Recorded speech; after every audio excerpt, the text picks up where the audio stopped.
Today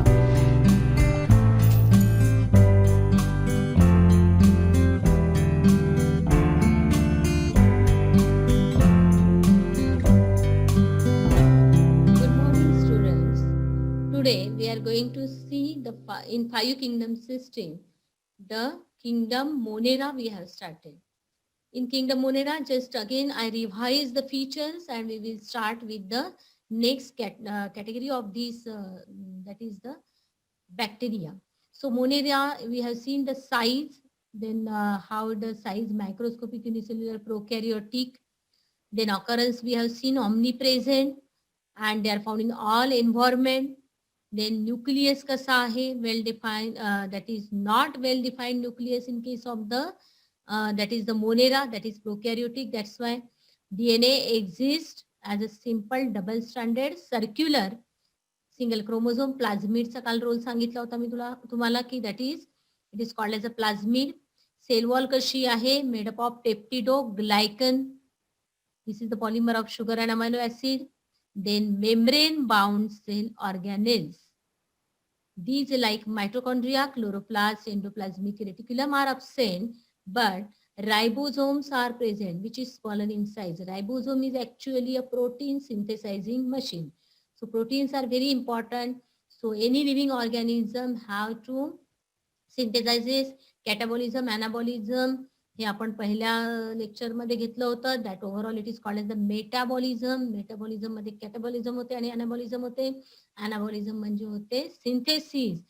synthesis of proteins वगैरे तर जे काही आहेत that is called as the synthesising जी होते अनाबॉलिझम मेकॅनिझम होते त्यासाठी जी इम्पॉर्टंट मशिनरी म्हणून कन्सिडर केल्या जाते that is called as the ribosome. It is a protein synthesizing machine. It is considered as. So these ribosomes are present, but other these that is the membrane bound organelles are absent in case of the Monera that we have seen. Then nutrition also, nutrition also we have seen heterotrophic, parasitic, all mostly all types of the nutritions can be found out in that is the bacteria kingdom Monera. Majority are heterotrophic parasitic. सॅप्रोफायटिकचा अर्थ सांगितला होता dead and decay वर जगणारे जे आहेत ते. Few are autotrophic also having the photo autotroph with the help of light means there is the pigment. And chemoautotrophs, sulfur oxidizing, iron oxidizing bacteria, they are oxidizing sulfur and iron compounds and derive the energy. So that we have seen the nutrition yesterday. Reproduction also we have seen. So mostly asexual reproduction, they are fastly growing. So reproduction also in case of the kingdom Monera. This is again the next picture. Now these examples in that we have seen these two category, Archibacteria and the Eubacteria. So Archibacteria, these are the Methanobacillus, Thiobacillus, Bacillus particularly discuss different types of the bacteria that we are going to see. Eubacteria, Chlorobium, Chromatium and Cyanobacteria. Examples, Nostoc, Azotobacter. So these are the so many bacteria yesterday we have seen. I just revised the portion. Now in detail we are going to see the structure of that is the next Archibacteria. Now there are the different types of the bacteria. So one category we say Archie, that is simply you can remember. So these are some are saying Archibacteria or the Archibacteria, whatever you can remember, you pronounce the word, so you can remember very easily. So that is Archie, that's why Archibacteria. These are the most primitive types of bacteria. These are considered as a primitive type. Why? We will see. They are differentiated from other bacteria on the basis of different cellular features. Now these bacteria are mostly found in extreme environmental conditions. So that's why it is called as the extremophile. These Archibacteria are special. What is the main feature? That is these are extremophile because these can sustain. हे सगळ्या extreme environment मध्ये राहू शकतात. या ज्या bacteria आहे अतिशय प्रतिकूल परिस्थितीमध्ये सुद्धा स्वतःला टिकवतात म्हणून त्याला म्हणतात extremophile. They can live in extreme environmental condition. Then fourth point is bacteria that can withstand high salinities. मग आता एक्स्ट्रीम एन्व्हायरमेंटल कंडिशन्स म्हणजे कोणकोणत्या कंडिशन्स? कोणकोणत्या we have seen that the bacteria are omnipresent. These are present everywhere in every environment. You can see that the bacteria are present. मग आता bacteria सगळीकडेच present आहेत. मग बॅक्टेरिया ज्या आहेत त्याला आपण म्हटलं गेलेलं आहे या स्पेशल ज्या बॅक्टेरिया आहेत that we have consider the extremophiles. So मग कोणत्या एक्स्ट्रीम कंडिशन मध्ये तर high salinities, these are called as the halophile. मग त्यावरून पण त्यांचं क्लासिफिकेशन केलं गेलेलं आहे की एक्स्ट्रीमोफाइल बॅक्टेरिया मध्ये सुद्धा काय कॅटेगरी आहे तर काही बॅक्टेरिया अतिशय हाय सॅलिनिटी सुद्धा सहन करू शकतात. त्याही कंडिशन्स मध्ये त्या जगू शकतात म्हणून त्या झाला halophile. Hello that is the high halophiles, that is saline condition. It means salinity, more salty condition. Salinity means salty condition. खूप जास्त प्रमाणात सॉल्ट असते तर salt cannot bear the body, but in case of bacteria still it lives. तरी सुद्धा bacteria त्या condition मध्ये राहू शकतात अतिशय सॉल्टी कंडिशन्स मध्ये सुद्धा, म्हणून त्या झाल्या हॅलोफाइल ज्या सॉल्टी कंडिशन मध्ये. Those that withstand extreme temperature known as thermophiles. Thermophiles म्हटलं जातं किंवा थर्मोलॅबाइल म्हटलं जातं. तर जे अतिशय एक्स्ट्रीम टेम्परेचरला तुम्हाला माहिती आहे की मॅक्झिमम जर जास्त टेम्परेचर असेल तर bacteria are killed. But these archaebacteria, these are the extremophiles. These in the extreme condition. या आरची बॅक्टेरिया काही अशा आहे की ज्या अतिशय 100 डिग्री सेल्सिअसचे व जे हाय टेम्परेचर आहे ज्याला आपण म्हणतो की नंतर तर स्टीम तयार होतो, पण हाय टेम्परेचरला सुद्धा स्टील काही बॅक्टेरिया ते टेम्परेचर सस्टेन करू शकतात. They can live in such high temperature condition. त्याला आपण म्हणतो थर्मोफाइल्स किंवा काही थर्मोलॅबाइल म्हणून पण वर्ड आहे. That is the bacteria that are also useful. काही RDNA टेक्नॉलॉजीचा काल उल्लेख केला होता मी, त्याच्यामध्ये ज्याचा महत्वाचा रोल आहे. या बॅक्टेरियांपासून एन्झाईम डिराईव्ह केलं जातं आणि त्या एन्झाईमचा रोल कसा आहे तो पुढचा भाग आपण याच्यामध्ये बघणार. पण डीज बॅक्टेरिया, जे काही बॅक्टेरिया आपण पाहिलं सॉल्टी कंडिशन बेअर करू शकतात, काही बॅक्टेरिया अतिशय हाय टेम्परेचर, तर त्या झाल्या हॅलोफाइल, देन थर्मोफाइल. त्यानंतर नेक्स्ट कॅटेगरी आहे ती आहे मिथॅनोजेनिक bacteria. These are found in gut of ruminants. Ruminants कोण आहे? Cows and buffalo. This helps in the production of methane in the biogas plant. तर या ज्या बॅक्टेरिया मिथॅनोजेनिक बॅक्टेरिया ज्याला आपण म्हणतो, या गट ऑफ रुमिनंट्सच्या डायजेस्टिव्ह सिस्टीम मध्ये या ज्या रुमिनंट्स म्हणजे काऊज अँड बफेलो जे तुम्हाला माहिती आहे कशा पद्धतीने फूड डायजेस्ट करतात, तर त्यांच्या डायजेशन प्रोसेस डायजेस्टिव्ह सिस्टीम मध्ये या स्पेशल बॅक्टेरिया ज्या असतात त्या ज्या बॅक्टेरिया आहेत त्यांना म्हटलं गेलेलं आहे मिथॅनोजेनिक बॅक्टेरिया, कारण ते त्याचं डिकम्पोजिशन घडून आणून मिथेन गॅस तिथे तयार करतात. मिथेन गॅस तयार करणाऱ्या बॅक्टेरिया म्हणून methanogenic bacteria. So in bioglass, so that मिथेनचा अतिशय इम्पॉर्टंट रोल आहे आपल्याला माहिती आहे. So production of this methane and it is a main important gas in biogas plant मध्ये आपण त्याचा यूज करतो. So Archibacteria, these are particularly you have to remember. So these are the primitive type of the bacteria. का म्हटलेलं आहे because they can live in anaerobic condition. Anaerobic condition biogas पण आपण पाहतोय की anaerobic condition असते. anaerobic condition, aerobic आणि anaerobic कदाचित तुम्ही अगोदर शिकलेला असाल. anaerobic म्हणजे जेव्हा की एन्व्हायरमेंट मध्ये ऑक्सिजन अब्सेंट असेल ती anaerobic condition. Anaerobic condition म्हणजे when there is no oxygen in the environment, that is anaerobic condition, and when oxygen is present, that is the aerobic condition. So these are the primitive type of the bacteria where and that these type of the bacteria also can live in without oxygen condition, anaerobic condition. So that's why these are the primitive type of the bacteria. So primitive type of the environment on the earth where there was no oxygen, जेव्हा की oxygen नव्हता वातावरणामध्ये, त्या conditions मध्ये अर्थवर सुद्धा जगणाऱ्या ज्या पहिल्या बॅक्टेरिया होत्या त्या म्हणजे archaebacteria. Later on you know the plants ज्या पद्धतीने म्हणून that's why the prokaryota is the first and then second one is we are considering eukaryota मध्ये तुम्हाला माहिती आहे प्लांटची सुरुवात आहे आणि plants are the producer. Plants photosynthesis मध्ये you know that CO2 it is taken and oxygen it is given. आणि जसजसे प्लांट्स लाईफ पुढे वाढत गेली ऑक्सिजनचं पर्सेंटेज हे वाढत गेलं. तर in before time you know there were no oxygen in the environment. त्यामुळे विदाउट ऑक्सिजन जगणं हे लिव्हिंग ऑर्गॅनिझमसाठी पॉसिबल नाही. पण म्हणून याला आपण म्हणतो anaerobes or anaerobic bacteria. This is the archibacteria. This is the primitive type of bacteria. Again, that's why we can say. म्हणून आपण त्याला primitive type of bacteria म्हटलं गेलेलं आहे. Then this most of the bacteria, these acts as most of these bacteria acts as a decomposer. They break down large molecule in simple molecule or mineral. So these are the primitive type of the bacteria that we have seen, and other the U types bacteria. That is we are going to see now the useful and harmful role of the bacteria. So bacteria मध्ये आपण category पाहिली की that is the archibacteria. That is methanobacillus, thiobacillus, that is या bacillus specially word it is used. bacillus आता बॅक्टेरियाचे एक chart तुमच्या textbook मध्ये दिलेले आहे तो बघा, कारण की अगोदर आपण बॅक्टेरिया कदाचित बघितलं असेल.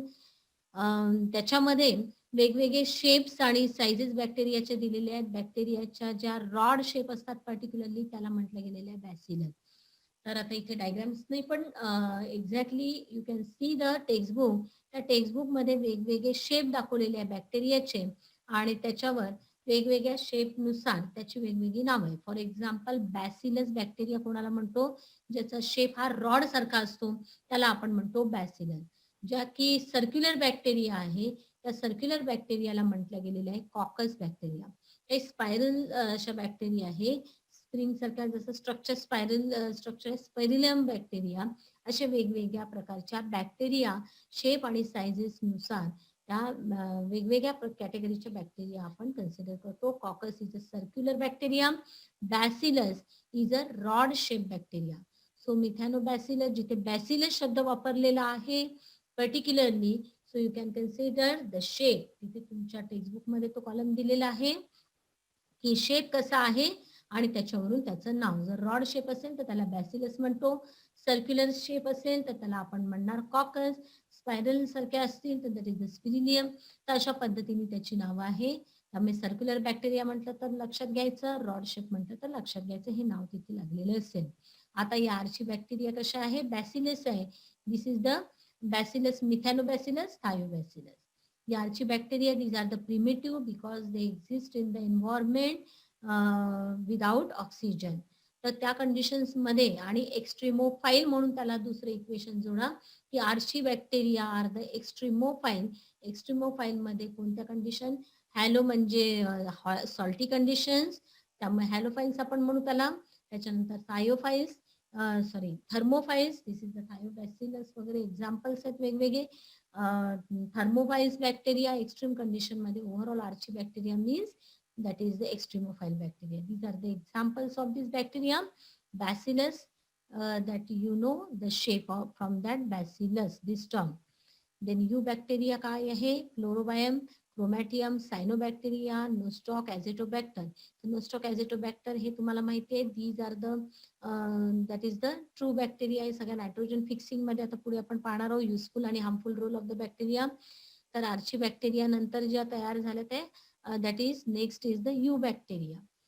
तर अशा दोन कॅटेगरी आहे जे जनरल बॅक्टेरिया आपण पाहतो, that is the you bacteria. फक्त आर्ची बॅक्टेरिया या प्रिमिटिव्ह टाईपच्या होत्या आणि त्याला that we are considered as the extremophiles. Now useful bacteria and harmful bacteria also we can consider on the basis of the role of these bacteria. Some bacteria are the useful and some bacteria are harmful. So in case of these that the role of the bacteria, तर याच्यामध्ये आता आपण useful role पाहणार आहोत. सगळ्यात महत्वाचा बॅक्टेरियाचा role असतो decomposer म्हणून. हे आपण इकोसिस्टीम मध्ये पाहिलेलं आहे. ते डिकम्पोज करतात, ब्रेकडाऊन करतात लार्ज मॉलिक्युलला सिंपल फॉर्म मध्ये. Okay, and by this decomposition then also they can derive their energy, they can derive their food also. आपण पार्ट आपण पाहिलेला आहे. आता आपण एक्झाम्पल्स पाहणार आहोत काही युजफुल बॅक्टेरियाचे आणि त्याचा रोल. सो मेनी बॅक्टेरिया, जसं आपण पाहिलं की bacteria are present everywhere, that's why we are saying omnipresent. Bacteria सगळीकडे प्रेझेंट आहे म्हणून त्याला आपण म्हणतो ऑमनी प्रेझेंट. आता घरातच ज्या बॅक्टेरिया आपल्याला आवश्यक आहे, इम्पॉर्टंट आहे, आपल्या बॉडीमध्ये सुद्धा ज्या की युजफुल रोल कीप करतात, त्या बॅक्टेरिया म्हणजे कोणत्या बॅक्टेरिया त्या बघायच्या आपल्याला. बघा, लॅक्टोबॅसिलस पहिला आहे एक्झाम्पल, लॅक्टोबॅसिलस. सो लॅक्टोबॅसिलस काय करते, it helps in curling of the milk.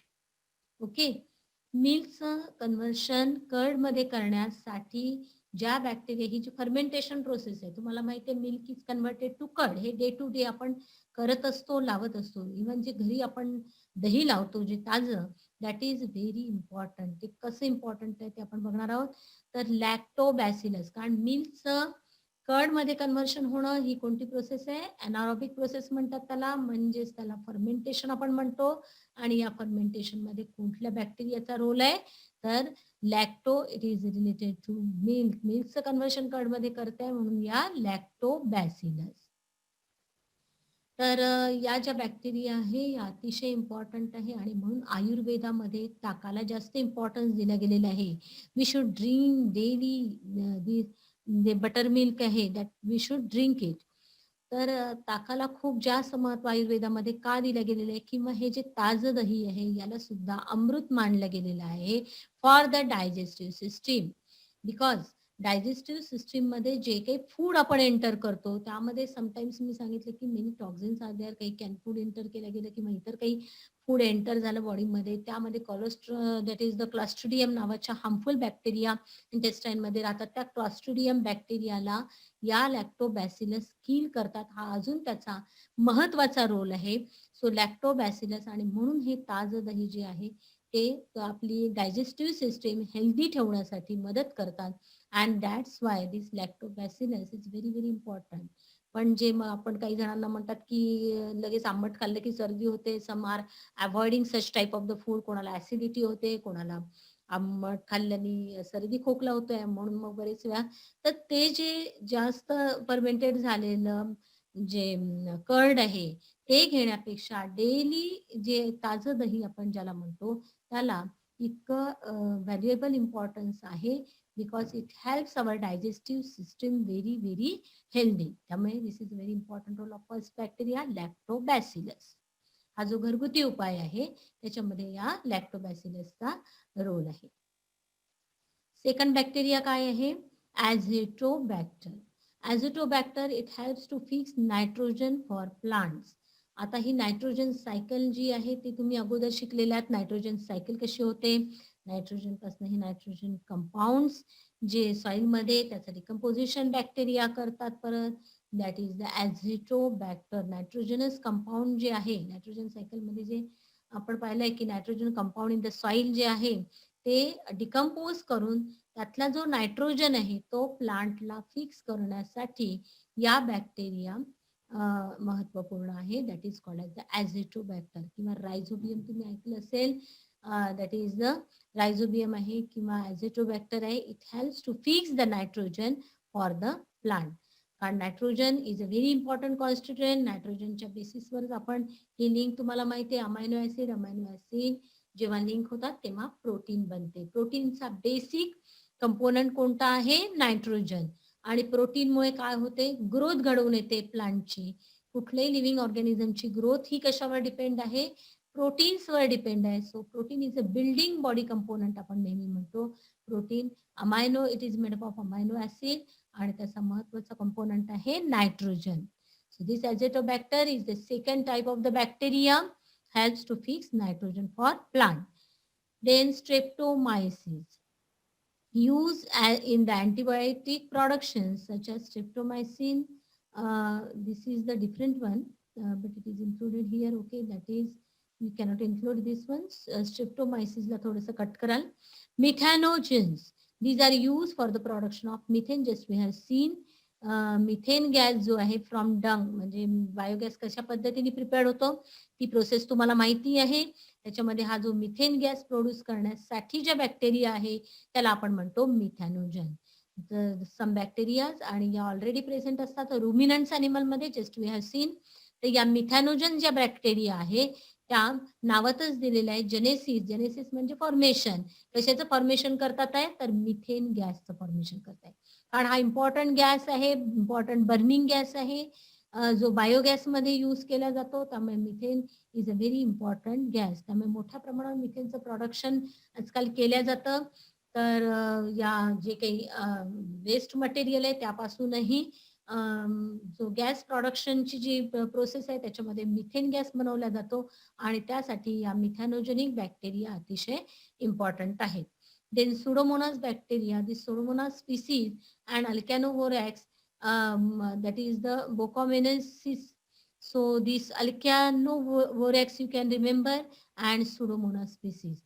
So these bacteria have the ability to destroy the pyridine and other chemical, and hence is used to clear the oil spills. These they have the ability also to destroy the pyridines, purine, pyrimidine. So that is the sorry. These are the chemical compounds. The pyridine is a chemical. Sorry, pyridine is a chemical compound. So these and other chemicals here that can be destroyed by the Pseudomonas bacteria. So Pseudomonas bacteria आपण पाहिलंय की main बॅक्टेरियाचा role आहे decomposition करणं. त्यामुळे Pseudomonas break करतात, destroy करतात pyridine and other chemicals. आणि म्हणून त्याचा रोल जो आहे ॲज एन्व्हायरमेंटल यूजसाठी या ज्या बॅक्टेरिया आहे this is use to clear the oil spill. तुम्हाला माहिती आहे जे तेलवाहू जहाज म्हणतो आपण ते जात असताना जे ऑइल स्पिल होते ओके इन सी वॉटर, जे ऑइल जे आहे त्याच्यामध्ये जे ऑइल सांडलं जातं तर ते पूर्णपणे त्याच्यामुळे जो सी आहे वॉटर आहे ते पोल्यूट होत असते आणि त्या वॉटर पोल्युशनला प्रिव्हेंट करण्याचा हा एक नवीन मार्ग या बॅक्टेरियाद्वारे शोधून काढण्यात आलेला आहे. त्या लक्षात की जे वॉटर पोल्युशन मधला जो फॅक्टर आहे एन्व्हायरमेंट मध्ये हा पुन्हा पॉइंट येईल की एन्व्हायरमेंट मध्ये जे वॉटर पोल्युशन आपण नेहमी बघत असतो की वॉटर पोल्युशनचं एक रिझन काय आहे की ऑइल स्पिल. ज्या वेळेला तेलवाहू जहाज त्याच्यामधून जात असतात त्यावेळेला जे ऑइल त्याच्यात जाणतं त्यामुळे जे वॉटर आहे ते पोल्यूट होते आणि ते पोल्युशन कशा पद्धतीने स्टॉप केल्या जाऊ शकतं तर त्यासाठी जेव्हा सायंटिस्टनी त्याच्यावर रिसर्च केलं तेव्हा फाइंड आउट झालं की काही ज्या बॅक्टेरियाज आहेत फॉर एक्झाम्पल सुडोमोनास बॅक्टेरिया आहेत किंवा अल्कॅनोव्होरॅक्स बॅक्टेरिया ज्या आहेत या काही पर्टिक्युलर स्पीसीज आहेत बॅक्टेरियाच्या त्या या दृष्टीने सुद्धा युजफुल आहे. तर ते त्याच्यामध्ये जे केमिकल्स असतात पिरिडाईन म्हणा किंवा जे काही अदर केमिकल्स आहे त्याला ब्रेकडाऊन करून ते ऑइल जे आहे ते क्लिअर करण्यासाठी याचा यूज होतोय. हा अतिशय महत्वपूर्ण ऍप्लिकेशन आहे बॅक्टेरियाचं in case of the environmental protection. So this is the role of useful bacteria from homemade that is the curd पासून तर एन्व्हायरमेंट पर्यंत बरेचसे रोल आपण पाहिले. लॅक्टोबॅसिलस, ॲझेटोबॅक्टर, त्यानंतर मिथेन गॅसची खूप आवश्यकता आहे. सो वेस्ट पासून हा पण एन्व्हायरमेंटल फॅक्टर आहे की जो सो मेनी वेस्ट तयार होतोय आज तो सॉलिड वेस्टला डिकम्पोज करून त्याच्यापासून मिथेन गॅस बनवला जातो. ही पण एक मेकॅनिझम एन्व्हायरमेंटची आहे ज्याच्याद्वारे आपण गार्बेज पोल्युशन पासून एन्व्हायरमेंटला प्रोटेक्ट करतो. त्यामुळे मिथॅनोजनचा पण रोल बायोगॅस प्रोडक्शन मध्ये हा मिथेन तर इम्पॉर्टंट आहेच आहे पण त्याचबरोबर अजून एन्व्हायरमेंटमध्ये सुद्धा ह्या मिथेनोजन बॅक्टेरियाचा अतिशय इम्पॉर्टंट रोल आहे. आणि त्याचबरोबर सुडोमोनाज आणि अल्कॅनोव्होरॅक्स या ज्या आहेत त्या वॉटर पोल्युशन प्रिव्हेंट करण्यासाठी मदत करतात.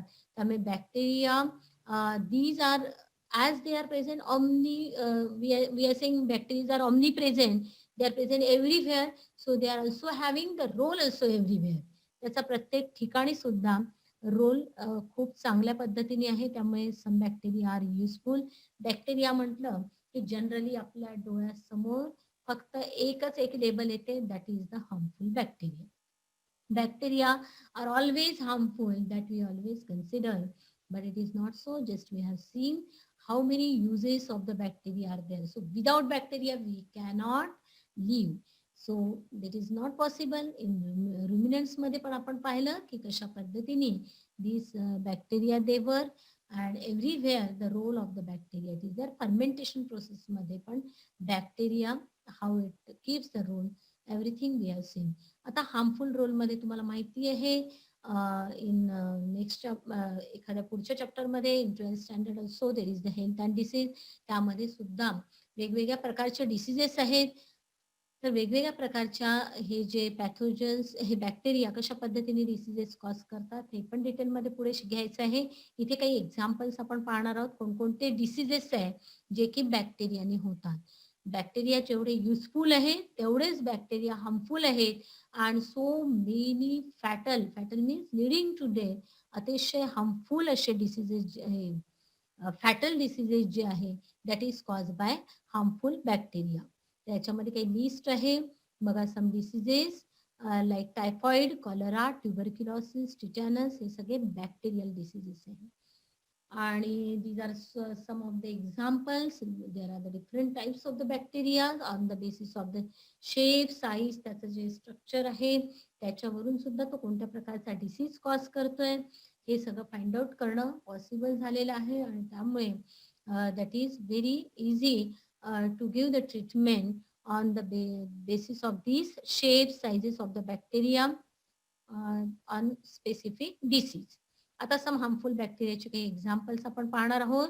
So this is the examples of some harmful bacteria. नाव फर्स्ट वन एवढे सफिशियंट आहे की हे काही नावं तुम्ही लक्षात घेऊ शकता. Salmonella typhi. So typhi, it is indicate that is the typhoid. So it is a causative organism for typhoid. So that's why it is the name typhi. The species is Salmonella typhi. Such type of the bacteria, it causes the disease typhoid. Then Vibrio cholerae. The cholerae नावातच दिलेलं आहे. So Vibrio cholerae, it is naturally causes the disease cholera. Then mycobacterium tuberculosis हा पण खूप मोठा disease आहे. TB तुम्हाला माहिती आहे. Tuberculosis so it causes naturally tuberculosis म्हटल्यावर Mycobacterium this is the genus tuberculosis. सो दिस इज also this bacterium mycobacterium it causes TB. Then Clostridium tetani it causes the tetanus. So Clostridium type of the bacteria are there. These are if tetani is there, then it causes the tetanus. धनुर्वात ज्याला आपण म्हणतो. Then fifth disease आहे that is the simply many times आता just आपण discuss केलं की it causes many times there is the food poisoning. Some types of the toxins are there. काही bacteria ज्या आहेत त्या काही टॉक्झिन्स बॉडीमध्ये सिक्रेट करत असतात. And some time there is the food poisoning specially जे कॅन फूड म्हटलं जातं तर त्यामध्ये ते कॅन फूड किंवा त्याच्यावर पर्टिक्युलर डेट्स दिलेले असतात कॅन फूडवर. त्यामुळे ते त्या बाबतीत कॉन्शियस राहणं गरजेचं आहे. आजकाल कॅन फूडचा यूज आपण खूप जास्त प्रमाणावर करतो आणि त्यामुळे कॉन्शियस राहणं गरजेचं आहे in the sense of food poisoning. So these Clostridium bacteria that many times it causes such type of the food poisoning. आणि याला किल करणाऱ्या बॅक्टेरिया जे आहेत त्या लॅक्टोबॅसिलस मध्ये आहे. That's why we have seen the first useful point of the lactobacillus. We should drink the daily that is the buttermilk or can take the that is the curd which is made at home. So that is the very helpful we can say as a digestive tonic. Then many forms of mycoplasma, these are the pathogeny. So these are the different types of the harmful bacteria. Again, so many harmful diseases are there. We have seen that the typhoid, cholera, TB, tetanus, and this is in a simpler form, many times the food poisoning. So that is all it is. Sources of these harmful diseases is the harmful bacteria. So bacteria, these are keeping the harmful role as well as the useful role. Some bacteria are extremophile, living in the extreme condition or without oxygen also. And some bacteria, these are the normal. Some many bacteria means they are having such type of the role. So we can categorize many bacteria. So bacteria, these are only coming under the kingdom Monera and domain prokaryota. So you have to keep now the first domain we have completed, that is the prokaryota. So prokaryota domain, now it is completed and you have to keep it in mind many times. एकच डोक्यात लक्षात घ्यायचं की प्रोकॅरियोटा म्हटलं तर एकच kingdom Monera आणि त्याच्यामध्ये फक्त आणि फक्त बॅक्टेरिया. तर बॅक्टेरिया शेप सायझेस वरून आपण त्याला कॅटेगराईज करतो. त्यानंतर primitive bacteria, archaebacteria and then ज्या नेक्स्ट बॅक्टेरिया आल्या ज्याला की यू बॅक्टेरिया, ट्रू बॅक्टेरिया आपण म्हणतो. So these are the categories we have seen: archibacteria, primitive bacteria, and eubacteria. Archibacteria can sustain in without oxygen anaerobic conditions आणि एक्स्ट्रीमोफाईल म्हणून consider केला जातो. Then next category is the eubacteria. तर याच्यामध्ये यूबॅक्टेरियामध्ये म्हणा किंवा आर्चीबॅक्टेरियामध्ये पण त्याचा युजफुल आणि हार्मफुल रोल आपण पाहिलाय. So these are some examples. याही पलीकडे त्याचे भरपूर युजेस आणि many types of the bacteria they are causing also many different types of the diseases. कुष्ठरोगाबद्दल पण तुम्ही ऐकलं असेल, तो पण अतिशय हार्मफुल. लेप्रसी ज्याला आपण म्हणतो अतिशय हार्मफुल डिसीजेस आहे, ज्याच्यासाठी बाबा आमटेनी खूप मोठं वर्क केलं. तो अतिशय भयंकर असा डिसीज होता पूर्वी. आता त्याच्यावर प्रॉपरली ट्रीटमेंट आहे. तर अतिशय भयंकर असा डिसीज म्हणून कन्सिडर केलं जातं, ज्याला आपण म्हणतो लेप्रेसी. तो सुद्धा डिसीज या बॅक्टेरियामुळेच होतो. So bacteria are causing so many other types of the diseases. These are some examples of the bacteria which are keeping the harmful role in such type of the diseases. हे common diseases जे आहेत ते बरेच वेळा आपण ऐकीव आहेत, आपल्याला माहिती आहेत, जे की बॅक्टेरियानी कॉज होतात. त्याचबरोबर बॅक्टेरियाचे होममेड पासून तर एन्व्हायरमेंट पर्यंत अतिशय युजफुल रोल आपण पाहिलेला आहे. एन्व्हायरमेंट प्रोटेक्शनसाठी bacteria it is keep as a tool, and overall bacteria are also very important. So not only the harmful role, you have to keep it in mind the useful role of the bacteria. So here we have completed the domain prokaryota, kingdom monera.